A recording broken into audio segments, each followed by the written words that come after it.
La diabetes mellitus tipo 2. Cuando nosotros escuchamos hablar sobre la diabetes mellitus, lo primero que se nos tiene que venir a la mente es que se trata de una enfermedad metabólica. Pero, ojo, que no se limita a una sola enfermedad. En realidad, la diabetes mellitus es un conjunto de trastornos metabólicos, de entre los cuales el más conocido, el más característico, es la hiperglucemia crónica, que se va a acompañar de otras alteraciones, como ser una alteración en el metabolismo tanto de lípidos como de proteínas. Ahora veamos la fisiopatología de esta enfermedad. ¿Cómo se produce la diabetes mellitus tipo 2? Habíamos dicho que lo que caracteriza la enfermedad es el estado de hiperglucemia, es decir, niveles altos de glucosa en la sangre. Esto nos lleva a la pregunta de ¿quién se encarga de controlar estos niveles de glucosa en la sangre? Y la respuesta es la insulina. La insulina, que es una hormona secretada por las células beta que se encuentran en los islotes de Langerhans del páncreas.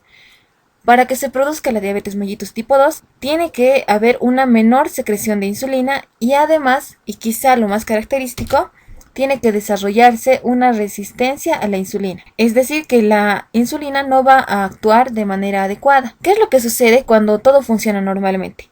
La insulina, que es secretada por el páncreas, viaja por la sangre y llega hasta la célula.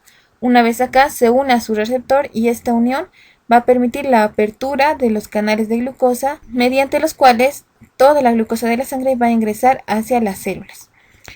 Sin embargo, si existe una resistencia a la insulina, sucede que esta hormona no se puede unir a su receptor y esta no unión va a hacer que los canales de glucosa no se abran, permanezcan cerrados, entonces la glucosa de la sangre no ingresa a la célula y por el contrario se va a ir acumulando cada vez más y más en la sangre. Sin embargo, el organismo no detecta este aumento de concentración de glucosa en la sangre. Lo único que el organismo detecta es que la célula no está recibiendo toda la glucosa que debería. ¿Y cómo interpreta esto? Pues bien, el organismo piensa que existe una escasez de glucosa en la sangre. Para solucionar este problema, ordena una mayor producción de glucosa. Recurre a sus fuentes endógenas de glucosa mediante dos procesos, la glucogenólisis y la neoglucogénesis. En primera instancia, el organismo recurre a sus depósitos de glucosa. Sabemos que la glucosa se deposita en forma de glucógeno en el organismo, tanto en el hígado como en los músculos. Y cuando el organismo necesita aumentar sus niveles de glucosa, degrada este glucógeno y lo convierte a glucosa. A este proceso se le denomina glucogenólisis. Pero vean ustedes que estamos hablando acá de un depósito. Y como todo depósito, este no es infinito. En algún momento se va a agotar. Y es entonces cuando se pone en marcha el segundo proceso, la neoglucogénesis, que es un proceso anabólico, a partir del cual se sintetizan nuevas moléculas de glucosa a expensas de proteínas y lípidos. Vean ustedes que tanto la glucogenólisis como la neoglucogénesis lo único que hacen es empeorar el estado de hiperglucemia en una persona. Y esto con el tiempo va a hacer que se desarrollen los síntomas característicos de la diabetes.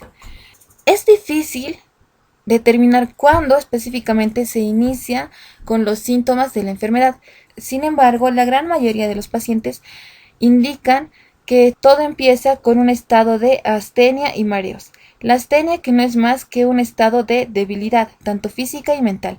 Física porque estas personas señalan tener una pérdida de voluntad para realizar sus tareas diarias, además de una pérdida progresiva de sus fuerzas para realizar sus actividades. Tanto así que en algún momento se ven imposibilitados de seguir haciendo lo que hacían antes, porque se cansan con mucha facilidad en la actualidad.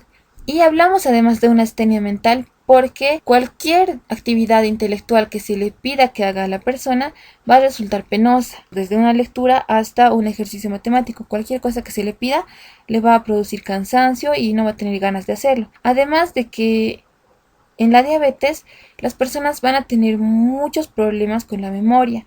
Normalmente van a olvidar muchas cosas. Pero esto solo es el principio. La astenia y los mareos son el inicio del cuadro clínico en una persona con diabetes mellitus tipo 2, porque a medida que pase el tiempo, la hiperglucemia va a hacer que se presente sí o sí los síntomas característicos de la diabetes, que son conocidos popularmente como las 5 Ps. Hablamos de la poliuria, la polidipsia, la polifagia, la pérdida de peso y el prurito. A continuación vamos a entender por qué se produce cada uno de estos síntomas, empezando por la poliuria. ¿Qué es la poliuria? Pues es la excreción muy abundante de orina. En una persona adulta y sana, normalmente va a eliminar desde medio litro hasta 2 litros de agua por día.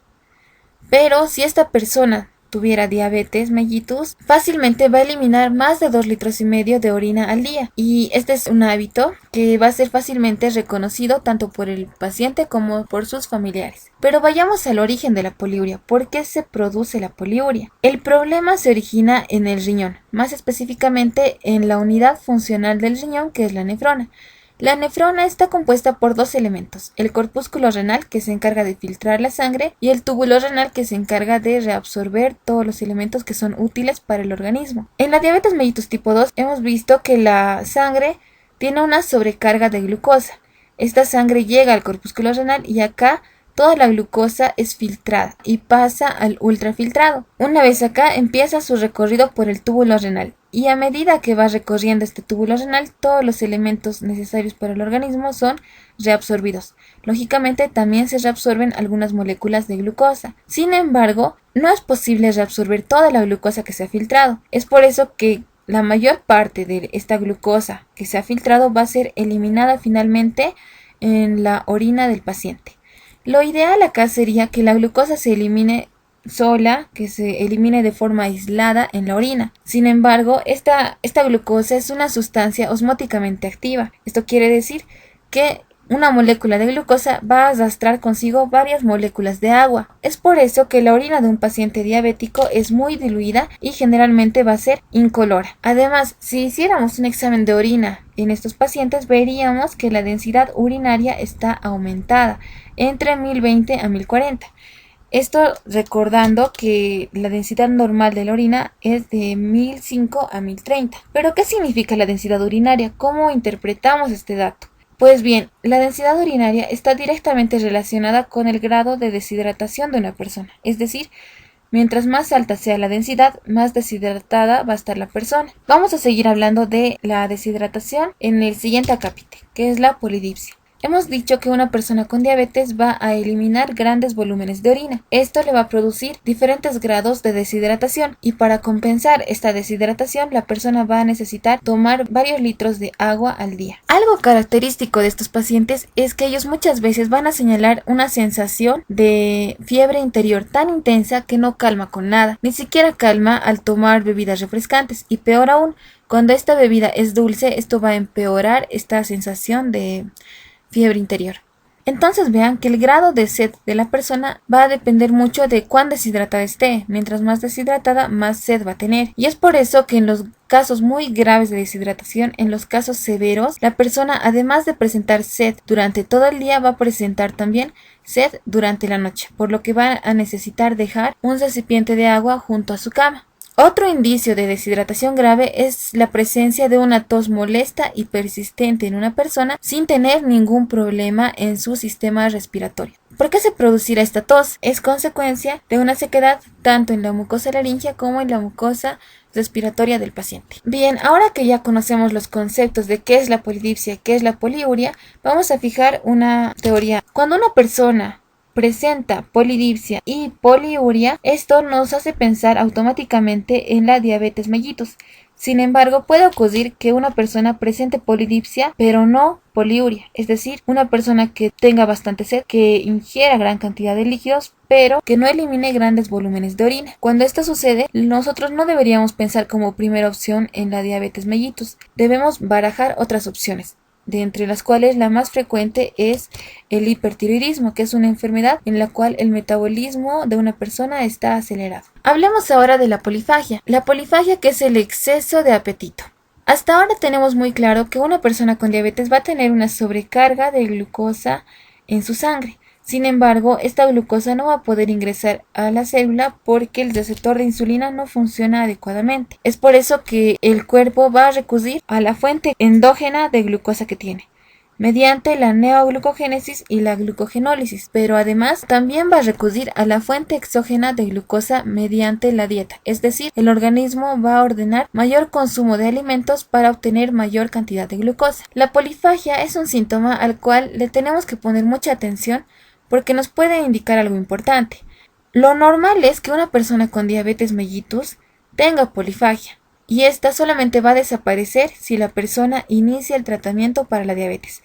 Sin embargo, si una persona con diabetes mellitus tipo 2 de repente pierde el apetito sin haber iniciado tratamiento, esto, lejos de significar una mejora del paciente, significa el inicio de la complicación aguda más frecuente de la diabetes, que es la acidosis metabólica. Por eso hay que observar con un especial cuidado este síntoma. Hablando sobre la pérdida de peso, vamos a decir que este se produce por el proceso de neoglucogénesis a expensas de las proteínas tisulares y de la movilización de grasas. La pérdida de peso es además un exponente de la gravedad de la diabetes y la rapidez de su evolución. Es importante que nosotros siempre correlacionemos todos los signos y síntomas de una enfermedad de manera adecuada. Vamos a hacer un ejercicio ahora. Si nosotros consideramos solamente la pérdida de peso de manera aislada, este nos puede referir varias enfermedades. Por ejemplo, una persona joven o un niño que de repente pierda peso, esto nos hará pensar en un posible problema de tuberculosis. Una persona adulta que tenga un apetito normal o muchas veces aumentado, pero aún así pierda peso, esta situación nos hará pensar en una diabetes o en un problema de hipertiroidismo. O una persona adulta mayor de 50 años que tenga un apetito normal o muchas veces disminuido y que además tenga pérdida de peso, esto nos va a hacer pensar en un cáncer. Vean ustedes que la pérdida de peso como síntoma único nos puede referir varias enfermedades. ¿Qué es lo que nos va a ayudar a descartar estas otras enfermedades y quedarnos con la diabetes? Es la presencia, el acompañamiento de los otros síntomas clásicos de la diabetes. Es decir, la persona tiene que tener pérdida de peso, pero además tiene que tener polidipsia, poliuria, polifagia y además el prurito, que es el último síntoma característico de la diabetes y del que vamos a hablar a continuación. El prurito, que se localiza generalmente en el perine, tanto en el hombre como en la mujer, es sumamente molesto y no desaparece hasta que se controle la diabetes. Hablemos ahora del diagnóstico. Hemos dicho que lo más peligroso de la diabetes mellitus tipo 2 es que es una enfermedad silenciosa. Muchas veces las personas no se enteran de que están enfermas, sino hasta que se presentan las complicaciones de la diabetes. Es por eso que es importante hacer el diagnóstico lo más antes posible. Lo ideal sería detectar la diabetes en un paciente que no tenga ninguna molestia, en pacientes asintomáticos. Para esto existen diferentes pruebas de detección de la diabetes que se deberían realizar en todas las personas mayores de 45 años de edad o en personas incluso menores de 45 años pero que presenten sobrepeso u obesidad. Y también en mujeres que hayan tenido el antecedente de diabetes gestacional, es decir, que alguno de sus bebés haya nacido con un peso igual o superior a 4,5 kilogramos. Bien, hemos dicho que existen diferentes pruebas para detectar la diabetes tipo 2 en un paciente asintomático. Pero de todas estas pruebas, la más recomendable, la de elección, es la glucosa plasmática en ayunas. Esta es una prueba de laboratorio que consiste en obtener una muestra de sangre de un paciente que ha estado en ayunas, es decir, una persona que no haya ingerido ningún tipo de alimentos en las últimas 8 horas. Se toma una muestra de sangre y se analiza. Se cuantifica la concentración de glucosa y si esta es igual o mayor a 126 miligramos de decilitro, esto nos va a hacer sospechar fuertemente en una posible diabetes mellitus tipo 2. Y digo, nos va a hacer sospechar solamente porque con una sola prueba nosotros no podemos confirmar el diagnóstico. Para confirmarlo, sí o sí tenemos que realizar una segunda prueba y en 2 días diferentes.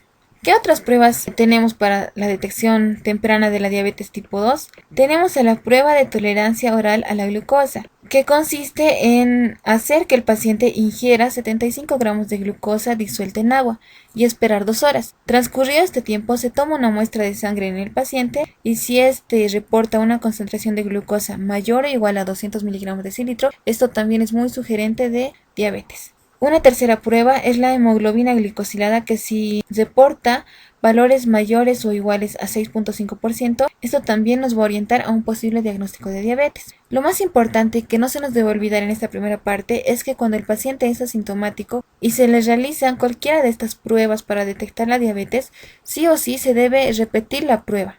Se la debe hacer 2 veces y en 2 días diferentes. Es distinto cuando el paciente ya presenta los síntomas clásicos de la diabetes. En este caso, se necesita realizar una prueba de laboratorio, pero solamente una vez. Se puede realizar la prueba de glucosa al azar, en la que se toma una muestra de sangre del paciente en cualquier momento del día, y si ésta reporta una glucosa mayor o igual a 200 miligramos de cilitro, esto ya confirma el diagnóstico de diabetes mellitus tipo 2. Bueno, espero que este video les haya gustado y les haya servido. Los dejo con esta frase motivadora y no olviden suscribirse a nuestro canal porque pronto estaremos subiendo más videos.